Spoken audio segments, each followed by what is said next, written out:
July 1944, the Frithie near Welwyn, Hertfordshire. The Directorate of Miscellaneous Weapons Development demonstrated their new submarine hunter to skeptical naval officers. 3 steel tubes pointed forward from the deck tilted at a fixed angle. The system would fire ahead of the ship, not drop charges astern. It would set its own depths automatically, removing human judgment from the attack. Senior captains watched in silence. Everything about this weapon contradicted 3 decades of anti-submarine doctrine. One Royal Canadian Navy captain refused to fit it to his escorts, arguing it sacrificed too many guns for hypothetical submarine hunting. The silent disapproval was clear. This weapon seemed backwards. Within weeks, HMS Loch Killen proved them catastrophically wrong. Lieutenant Commander Stanley Darling tracked a German submarine west of the Scilly Isles. The Type 147 sonar locked on. The weapon fired automatically at 275 yards range while Loch Killen still had perfect sonar contact. 3 projectiles, each weighing 390 pounds, arced forward in a triangular pattern. The submarine had no warning, no time to evade. 6 seconds after launch, convergent pressure waves crushed U-333's hull from above and below simultaneously. All 45 hands were lost. The weapon that seemed backwards had just achieved what conventional depth charges managed only once in 60 attempts. By war's end, this system would sink 17 submarines in 50 attacks. 34% kill rate, 20 times more effective than depth charges. The mathematics didn't lie, and German submariners learned to fear a weapon they never saw coming. Britain's anti-submarine campaign was failing by catastrophic margins. In early 1943, Kriegsmarine submarines were destroying merchant shipping faster than Allied shipyards could replace tonnage. March 1943 saw 120 ships sunk worldwide. 82 in the Atlantic alone, totaling 476,000 tons. Only 12 U-boats were destroyed. Supply stockpiles in Britain had fallen so low there was genuine discussion about being unable to continue the war. The problem wasn't effort or courage. Escort crews were fighting with the wrong tools. Conventional depth charges required ships to pass directly over submerged submarines before rolling charges off stern racks. This created a fundamental tactical failure. As range closed, the submarine passed beneath the sonar beam. Contact was lost at approximately 300 yards. The attacking ship fired blind for the next 40 to 90 seconds while the submarine commander executed evasive maneuvers. The hunter couldn't see its prey during the entire attack. Depth estimation compounded the failure. Sonar could determine bearing and range, but not depth. Operators guessed submarine depth based on when contact was lost. At 300 yards, losing contact might indicate 100 feet deep or 300 feet or 500. The exponential geometry meant small errors produced massive misses. A depth charge had to explode within 14 to 20 feet of a submarine hull to breach it. At 60-foot distance, it caused only superficial damage. The statistics revealed systematic inadequacy.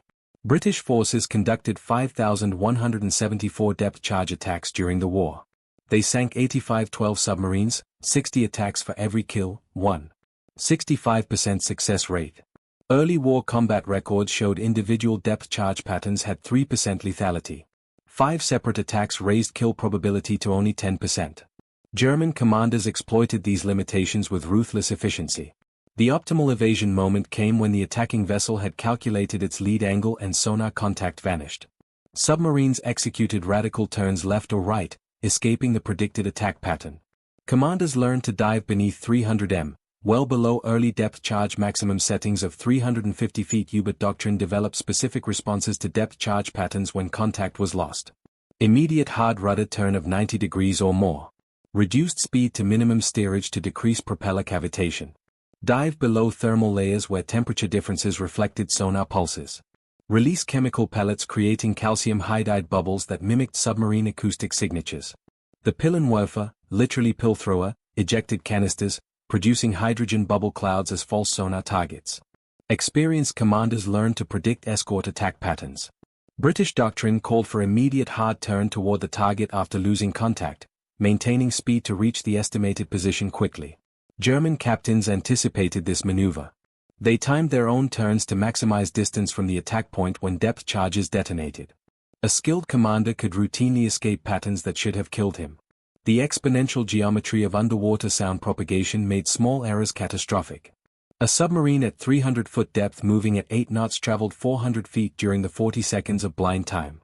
If the escort misjudged the submarine's turn by 30 degrees, the error at 400-foot distance produced a miss of over 200 feet. Depth charges with 14-foot kill radius had zero effect at 200-foot miss distance. Silent running procedures were standard throughout the Kriegsmarine. The U-boat offensive reached catastrophic peaks. The first happy time from July to October 1940 saw 282 Allied ships sunk, 1.49 million gross tons lost. The second happy time from January to August 1942 saw 609 ships sunk, 3.1 million tons destroyed. This represented 1/4 of all shipping sunk by U-boat during the entire war, while only 22 submarines were lost. German commanders called it the American shooting season. Total Battle of the Atlantic losses reached 2,603 merchant ships, over 13.12 million tons, 175 Allied naval vessels, and 30,248 merchant seamen killed. Existing anti-submarine weapons were losing the war. The solution came from an organization that didn't officially exist until someone jokingly corrupted its name. The Inspectorate of Anti-Aircraft Weapons and Devices became the instigator of anti-aircraft wheezes and dodges. The name stuck. When it became a formal directorate in 1941, everyone called it the wheezes and dodges.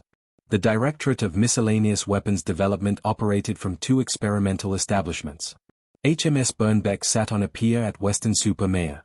The Fry occupied a country house at Welland in Hertfordshire. These locations deliberately avoided traditional naval bureaucracy. The philosophy was radical. Complete freedom to experiment. Permission to take unorthodox projects in unorthodox ways.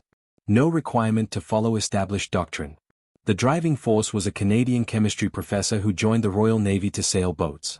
Sir Charles Frederick Goodhue was born in Nepoa, Manitoba in 1904. Son of an Anglican clergyman. He developed his love of boat sailing on Lake Winnipeg with his brothers. He earned his bachelor's degree in chemistry and physics from the University of Manitoba in 1925, followed by his master's in electrochemistry in 1927. He won an 1851 research fellowship to study at University College London. Good joined the Royal Canadian Naval Volunteer Reserve while in Winnipeg, later transferring to the Royal Naval Volunteer Reserve in England. By 1939, he was working at HMS Vernon, specializing in mine countermeasures. His first major contribution was dayacing, the double sweep technique for countering magnetic mines. This earned him £7,500 from the Royal Commission on Awards to Inventors, the largest individual award for devices combating magnetic mines. He shared it with colleagues, an expression developed at HMS Vernon, to do a good Eve. It meant accomplishing something by hook or by crook while cutting through red tape.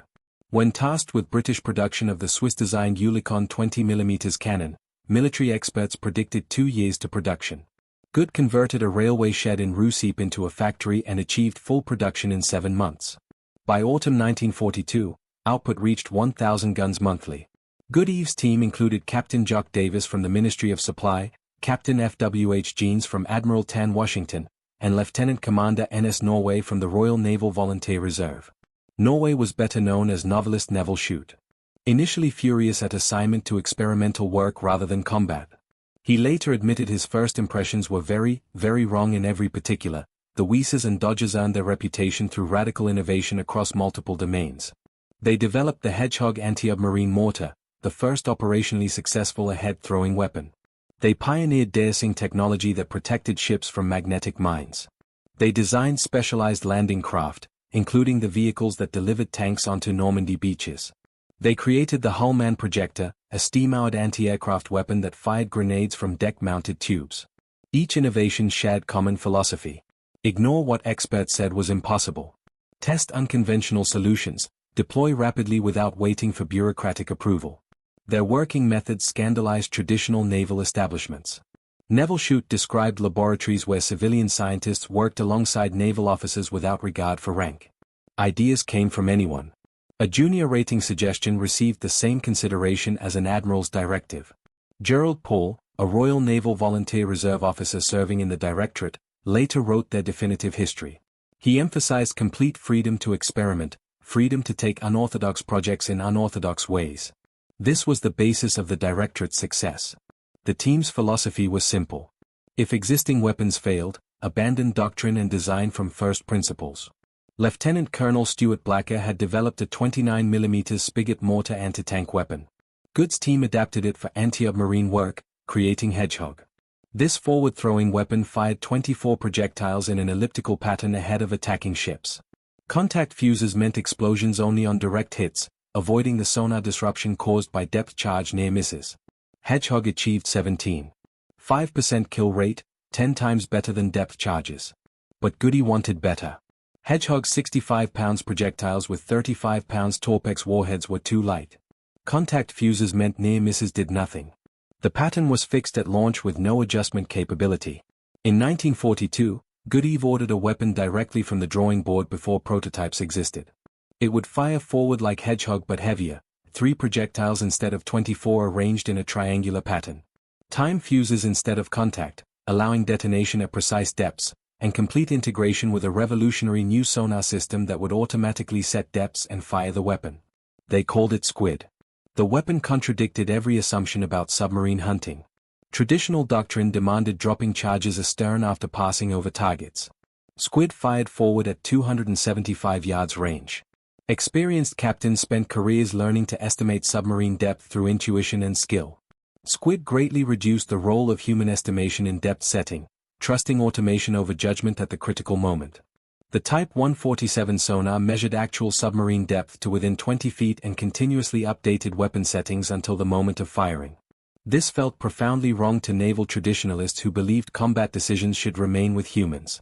Royal Canadian Navy Captain Kenneth Adams opposed fitting Squid to escorts because it meant sacrificing guns. He argued ships became unsuitable for fleet actions, prioritizing hypothetical surface battles over specialized submarine killing. A psychological factor reinforced resistance. Hedgehog and Squid created what crews called the silent miss problem. Conventional depth charges exploded whether they hit or missed.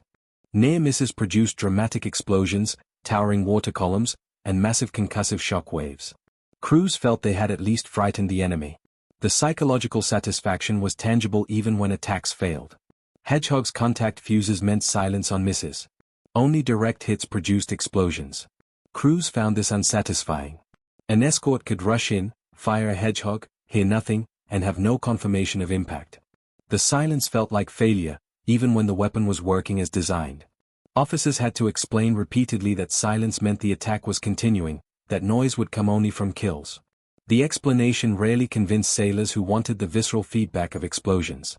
The technical skepticism ran deeper. Forward-throwing weapons seemed absurd. Attacking something you hadn't yet reached contradicted naval instinct. Automatic depth setting removed the one skill that separated experienced ASW officers from novices.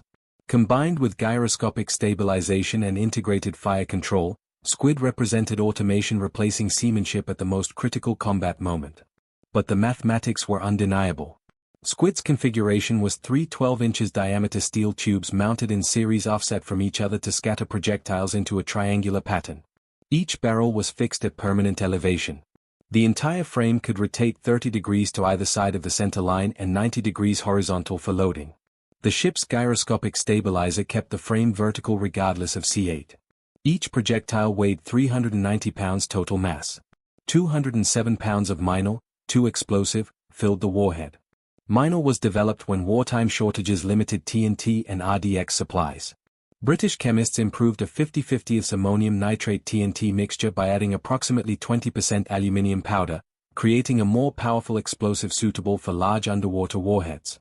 The projectiles had truncated hemispherical heads, cylindrical center sections, and tapering tails with ring stabilizers.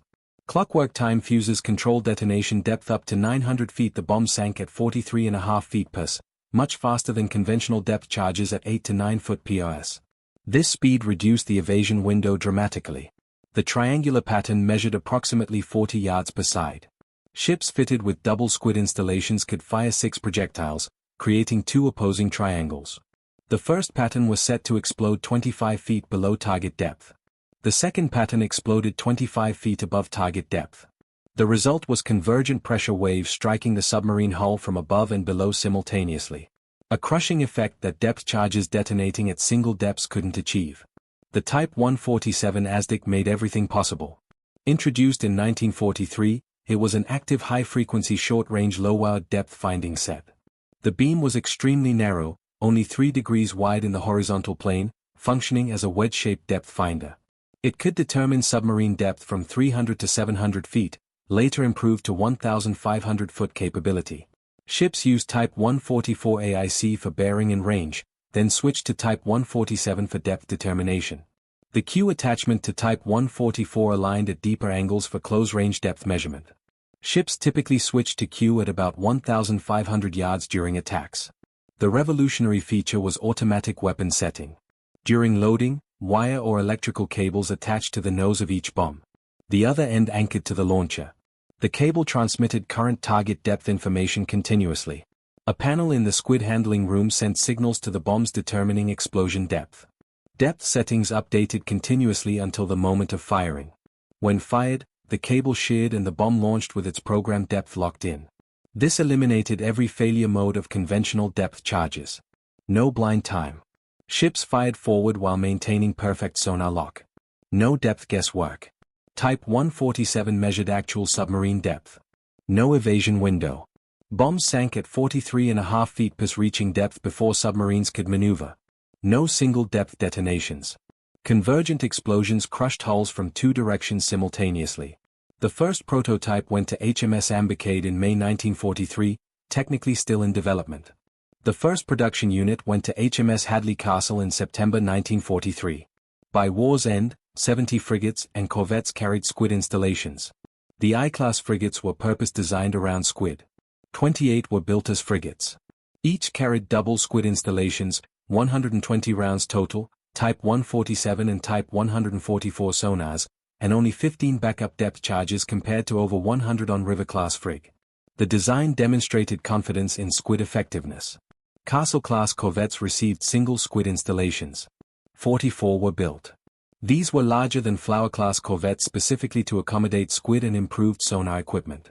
Loading required 8 crew members and took approximately 3 minutes for a full reload.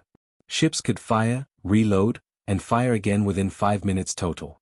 Lock-class frigates carried sufficient ammunition for 19 complete salvos before requiring resupply. If you're finding this deep dive interesting, consider subscribing. It supports the channel. The vindication came on the 31st of July 1944, west of the Scilly Isles. HMS Loch Killen was on patrol with the legendary 2nd Escort Group. The ship had joined at Liverpool on the 1st of June 1944 under Captain Frederick Walker's command. Walker died 9th of July. Lieutenant Commander Stanley Darling, Distinguished Service Cross and Bar Royal Australian Naval Volunteer Reserve assumed tactical command of the submarine hunt that morning.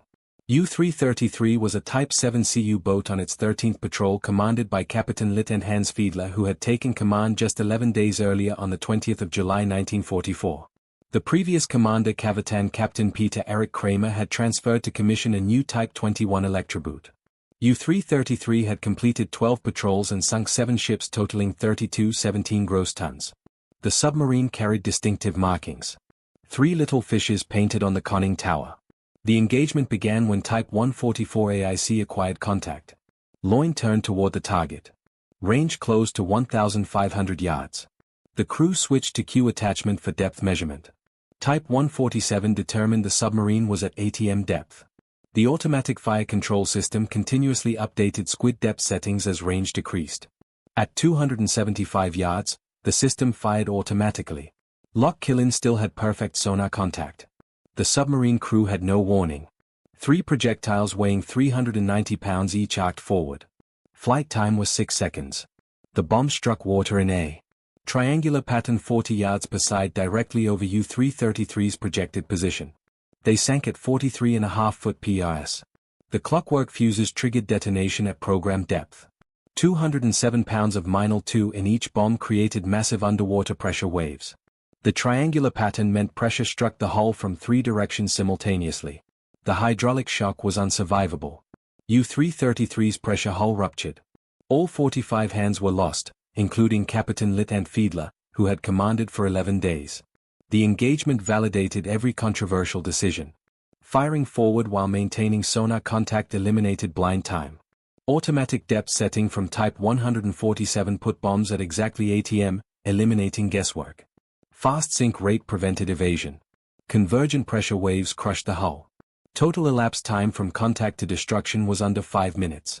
HMS Loch Killen had achieved the first confirmed squid kill.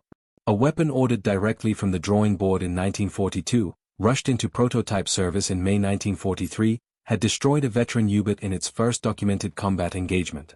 6 days later, the 6th of August 1944, Lieutenant Commander Darling did it again.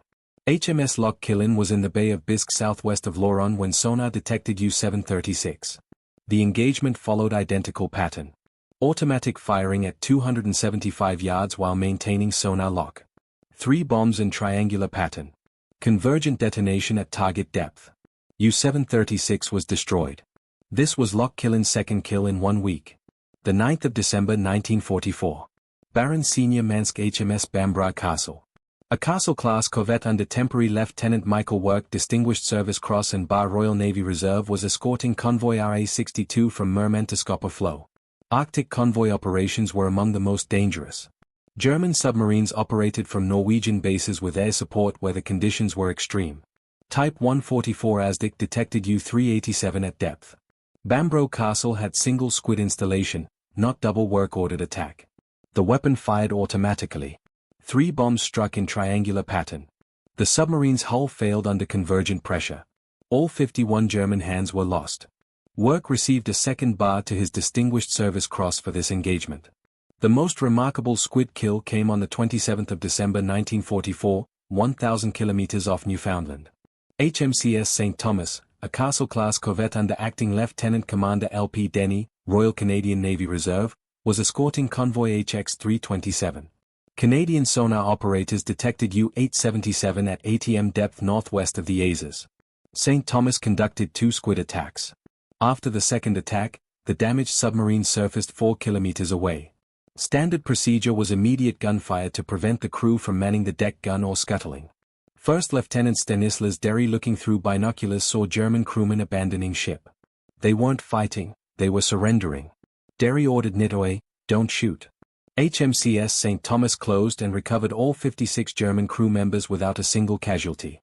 This remains the only U-boat sinking in the war where the entire crew survived. The German second-in-command reportedly called Derry annually for decades afterward to thank him for saving his life. The 4th of February 1945, North Channel east of Marlin Head, 4 ships hunted U-1014, HMS Lokshin, HMS Lokscav, HMS Nazaland, and HMS Papua. Lokshin made the kill using squid. The submarine was destroyed with all hands. The 27th of February 1945, English Channel south of Penzance. HMS Loch Fard under Commander B.A. Rogers, Reserve Decoration, Royal Navy Reserve, was on patrol when U-1018 torpedoed merchant ship Corvus from convoy BTC-81 just 2 hours earlier. 8 merchant seamen died, including footballer Charlie Sillett. Type 144 is Diclo located U-1018. Lord fired squid. The submarine was destroyed within minutes of its attack on the convoy. 2 German survivors were recovered. The most extraordinary timing came the 14th of March 1945. HMS AS Natal, formerly HMS Loch Cree, had been transferred to the South African Navy. The ship departed her builder's shipyard en route to working up exercises at Tilbury, Scotland. 4 hours after leaving the shipyard, sonar detected U-714 off the Scottish coast. Natal fired squid on a submarine whose crew never expected a brand new ship to be combat ready. U-714 was destroyed. The ship sank an enemy submarine 4 hours after commissioning. The 15th of April 1945, English Channel west of Land's End. HMS Loch Killen achieved its 3rd confirmed U-boat kill, destroying U-1063. Lieutenant Commander Stanley Darling's ship had become one of the most successful submarine hunters of the war. 3 confirmed kills with squid in under 9 months. By war's end, squid-equipped ships had conducted approximately 50 attacks. Depending on how kills are counted and which sources are used, squid sank between 13 and 17 submarines, a kill rate in the 25 to 35% range. This represented approximately 20 times the effectiveness of conventional depth charges and roughly twice the effectiveness of Hedgehog. Post-war trials confirmed squid was 9 times more effective than depth charges in controlled conditions. Well-trained Type 147 teams could achieve 50% kill rates. The comparative statistics revealed systematic superiority. Conventional depth charges achieved 1.65% success rate. Hedgehog reached 17.5%. Squid's 25 to 35% represented exponential improvement over both predecessors. German survivors who lived to describe attacks reported a terror unlike conventional depth charging. Traditional depth charge attacks involved hearing the ship pass overhead, then waiting for the explosions of stern. Crew had seconds to brace for impact.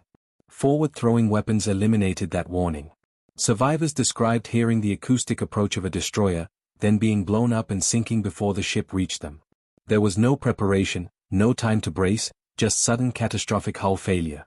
German submariners suffered from black collar, literally tin can neurosis, a form of emotional terror specific to submarine service. The casualty rate reached approximately 75%. 29,000 of 41,000 U-boat crew members perished. Forward-throwing weapons like squid made that casualty rate worse. The 25 to 35% kill rate meant most crews targeted by squid died. Unlike depth charges that might damage and force surrender, squid attacks crushed pressure hulls through convergent detonations, leaving few survivors to report what weapon hit them. The German response demonstrated they understood Allied anti-submarine warfare had become lethal. Kriegsmarine developed radar warning receivers, including MTOX, Wanzer, NOS, and Borum. Heavy anti-aircraft batteries were installed on U-boat with orders to fight back against aircraft. Acoustic torpedoes designated T5, nicknamed Jernig or REN, were developed specifically to hunt anti-submarine vessels. Radar decoy balloons and acoustic bubble targets attempted to confuse Allied sensors. Fundamental submarine design changed. Type 7 C-41 boats had test depth increased to 250 m, crush depth 275 to 325 m. Type 7 C-42 designed but cancelled would have had operational depth 200 m, maximum 350 m, crush depth 400 m. Type 21 submarines featured test depth 240 m.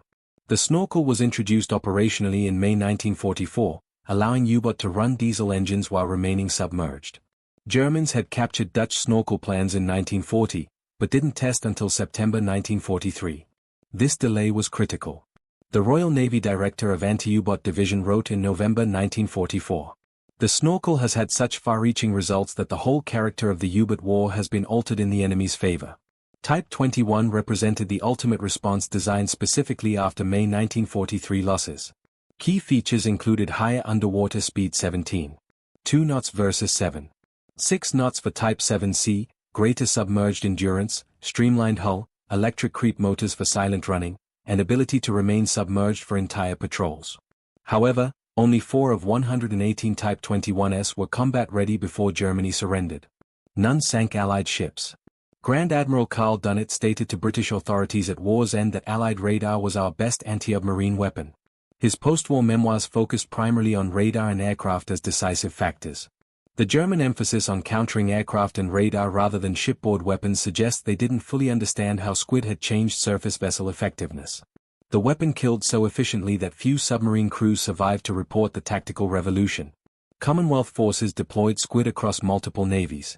The Royal Canadian Navy fitted Castle-class corvettes transferred from the Royal Navy, including HMCS St. Thomas, HMCS Bowmanville, and HMCS Tilsonburg. Tribal-class destroyers including HMCS Hyderabad received squid in post-war modifications. Parisian-class frigates converted river-class vessels carried 2 squid mortars including HMCS Swansea and HMCS Sir. The Royal Australian Navy equipped battle-class destroyers HM Anzac and HMAS Tobruk completed in 1950 and 1951. Tribal-class HM Warramunga received squid during 1954 to 1955 modernization. Q-class frigates HM Quadrant and Quick Match received Type 15 conversions with 2 squid installations. HMSAS Natal's achievement of sinking U-714 just 4 hours after leaving the builder shipyard demonstrated South African Navy integration. The Indian Navy ordered 8 Type 14 Blackwood-class frigates in the mid-1950s, all equipped with squid. The weapon superiority stemmed from solving multiple compounding problems simultaneously. Eliminating blind time by firing forward while maintaining sonar lock removed the primary evasion window. Automatic depth accuracy from Type 147 eliminated guesswork, putting bombs at actual submarine depth rather than estimated depth. Faster sink rate at 43.5 feet per reduced the time submarines had to maneuver after detecting incoming fire. The triangular pattern with convergent detonations created crushing pressure waves that single-depth explosions couldn't achieve. Gyroscopic stabilization maintained accuracy in rough seas where hedgehogs scattered randomly. Each improvement multiplied the other's effectiveness. Perfect sonar lock enabled accurate depth measurement. Accurate depth measurement enabled automatic weapon setting. Automatic weapon setting enabled fast-sinking projectiles to reach target depth. Fast-sinking projectiles enabled convergent detonation patterns. The result was exponential improvement, not incremental. The United States Navy notably did not adopt Squid, preferring to continue with Hedgehog and later developing Mousetrap, a rocket-launched version. Weapon Alpha represented American development of a head-throwing concepts using single-tube launchers. ASROC introduced in 1961 extended range through missile-delivered torpedoes. American doctrine relied more heavily on aircraft-delivered weapons and had different escort priorities. The lack of Squid adoption reflected different tactical philosophies rather than assessment of effectiveness. Germany focused on offensive submarine warfare and had limited anti-submarine weapon development. Wasser bomb depth charges remained the principal German anti-submarine weapon. German surface ships accounted for only 12 non-Soviet submarines during the war. No evidence exists of German forward-throwing weapons equivalent to Hedgehog or Squid. German technical focus was on countering Allied anti-submarine warfare rather than developing their own systems. Post-war service lasted decades. Squid remained in Royal Navy service from 1943 to 1977. HMS Salisbury became the last Royal Navy ship to fire Squid in April 1977. By 1959, 195 Squid installations had been produced. Post-war integration with improved sonar systems like Type 170 prepared the weapon for Cold War operations against Soviet submarines. Development continued into the anti-submarine mortar Mark 10, universally known as Limbo. Developed by Admiralty Underwater Weapons Establishment in Portland during the 1950s, Limbo entered operational service in 1955. It remained in Royal Navy service until the mid-1980s and was used during the 1982 Falklands War when HMS Plymouth was struck during an Argentine air attack, suffering damage to her Limbo system. Commonwealth navies continued using Limbo until the 1990s. Limbo represented technical improvement over Squid. Automatic loading kept crews undercover during reloading. Range was adjustable from 400 to 1,000 yards via gas vents compared to Squid's fixed 275 yards. Full pitch and roll compensation improved accuracy. The system could fire in any direction around the ship. Improved fire control with Type 170 and 502 attack sonar enhanced effectiveness. The Swedish Navy operated Gotland-class destroyers equipped with Squid from 1956 to 1959 construction through 1982 decommissioning.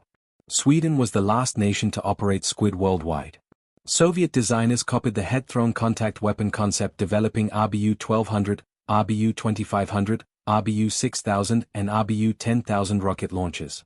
These systems remain fitted to virtually every Russian warship today. Key design principles carried forward into modern anti-submarine warfare.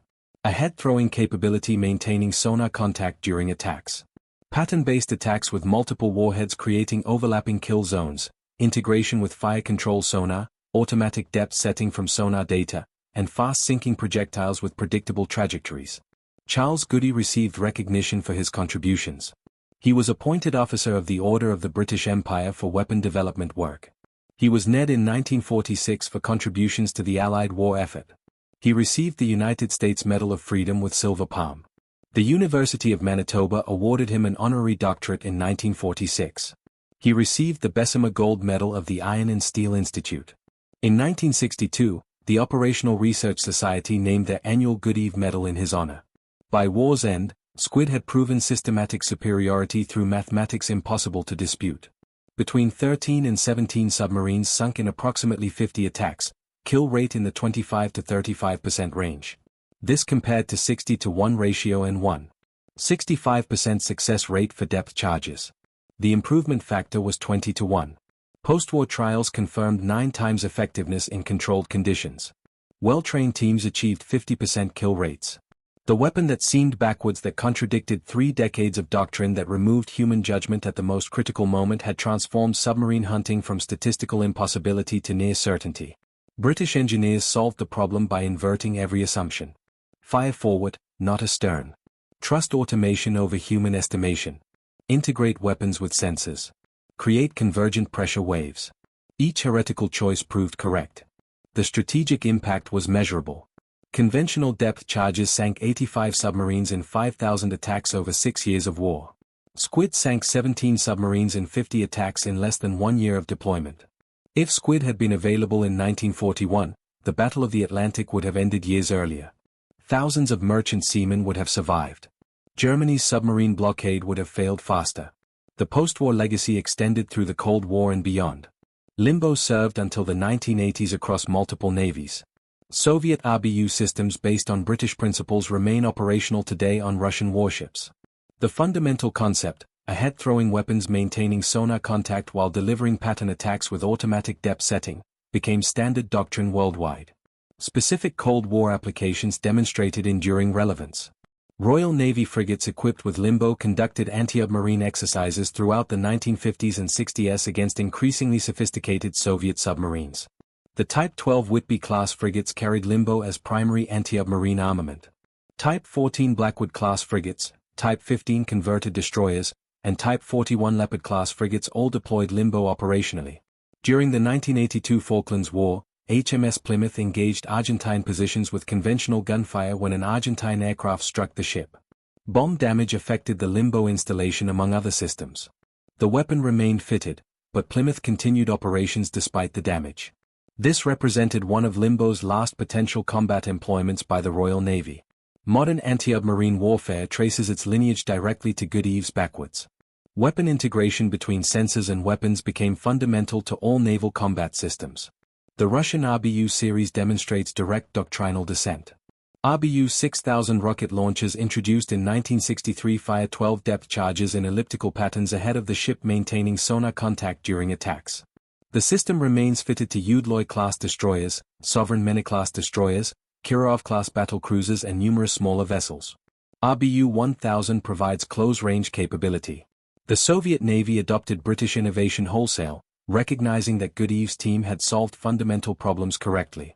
Modern anti-submarine rockets, torpedoes, and missiles all incorporate principles pioneered by Squid. AS-ROC missiles deliver homing torpedoes to target areas while launching platforms maintain sensor contact. Vertical launch systems fire ahead of ships. Fire control computers automatically calculate intercept points and weapon settings.